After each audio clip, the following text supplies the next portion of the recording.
आहे हिकिड़ो तमामु अहम इशू जेको गैरत जे नाले ते क़तल थियल ज़ुलेखा जेकी वेठल सईदाबाद जामशोरो में हिकिड़ी न्याणी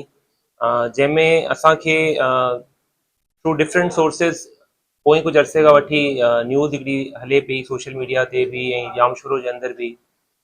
को बि माण्हू खुली करे न बट पुलिस खे इंफॉर्मेशन ॾिए पियो त हिकिड़ो को डेथ थी आहे बुर्दियन में ऐं उहा ॻाल्हि जेकी आहे लिकाइनि पिया सही तरह करे ॿुधाइनि न पिया त असां हिन शइ जी हिकिड़ी SSP साहब हिन शइ जो नोटिस वरितो SSP जामशोरे जे नोटिस वठण खां बाद हिकिड़ी टीम तश्कील ॾिनी वई जंहिंमें SHO A सेक्शन खैरवत वाला जी सरबराही में हिकिड़ी टीम जोड़ी वई ऐं जंहिंमें मोहम्मद सलीम SIB मोहम्मद सलीम जी ऐं खैरवत मल्लाह जी सरबराही में हिकिड़ी टीम जोड़ी वई ऐं जंहिंमें बाद में इहो इंकशाफ थियो त हिकिड़ी न्याणी ज़ुलेखा बुर्दी जंहिंखे गैरत जे नाले ते क़तल कयो वियो आहे हिन मामले में असां वरी कुझु अरेस्ट अमल में आंदा जंहिंमें ज़ुलेखा जो हिकिड़ो चाचो हिकिड़ो मामू ऐं हुनजो हिकिड़ो भेणियो त उन टे माण्हुनि खे असां अरेस्ट कयो आहे जॾहिं अरेस्ट करे हिते खणी आयासीं इंटेरोगेट कयो त हुननि पंहिंजी इंटेरोगेशन में हिन शइ जो एतिराफ़ बि कयो त बिल्कुलु हिननि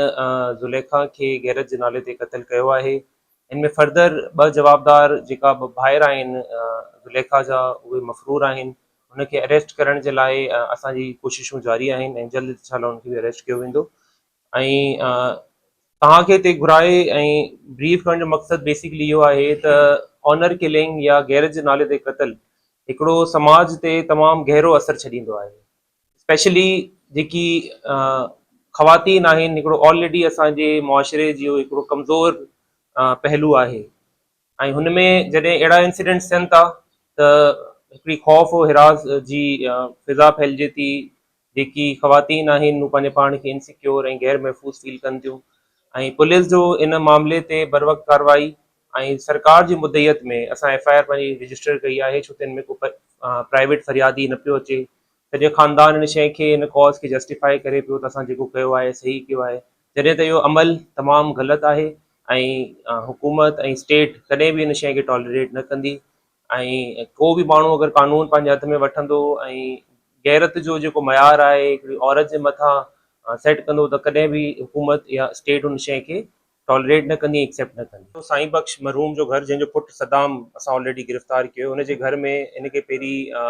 नशावर शइ ॾेई पहिरीं बेहोश कयो वियो आहे ऐं बेहोश करण खां पोइ घुटा ॾेई मारियो वियो आहे ऐं राति जे अंधेरे में हिनखे दफ़नायो वियो आहे क़बर जी बि असां निशानदेही करे छॾी आहे असां फर्दर कानूनी कार्रवाई जे लाइ क़बर कुशाई कराए हुनजो पोस्टमार्टम बि कराईंदासीं फर्दर कॉज़ ऑफ डेथ हुन मां असांखे असरटेन थींदो त छा हुई वजह मौत जो कारण छा हुयो छा उहो जेको हुनखे नशावर शइ ॾिनी वई हुन सां हुनजी डेथ थी या फर्दर घुटो ॾिनो वियो आहे या ॿियो बि में बि शायदि कंहिं शइ सां हिनखे मारियो वियो आहे बस तव्हां क्वेश्चन्स कया न पहिरियों त तव्हां क्वेश्चन इहो कयो त हीअ जेका माण्हू असां वटि आहिनि पुलिस अरेस्ट न कया आहिनि असांखे कंहिं ॾिना आहिनि सभिनी खां पहिरीं त मां हिन शइ जी तरतीब कंदुमि त जेकी बि अरेस्ट थिया आहिनि पुलिस फिज़िकली अरेस्ट कया आहिनि ऐं जंहिंखे अगरि तव्हां सहाफ़ी आहियो असां खां वधीक तव्हांजा सोर्सिस हूंदा आहिनि सोसाइटी में तव्हां हुननि जी ओड़े पाड़े में चेक करे सघो था त पुलिस हुन राति तक़रीबन 2 खां 3 डिफरेंट रेड्स कया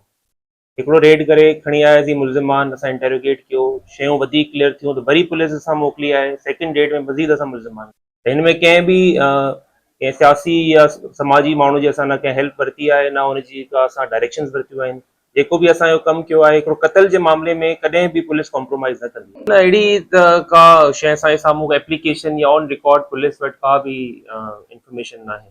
जेकी बि असां इंफॉर्मेशन कलेक्ट कई आहे असां पंहिंजे इंफॉर्मर जे थ्रू सोशल मीडिया ते जेकी न्यूज़ हले थी हुनजे थ्रू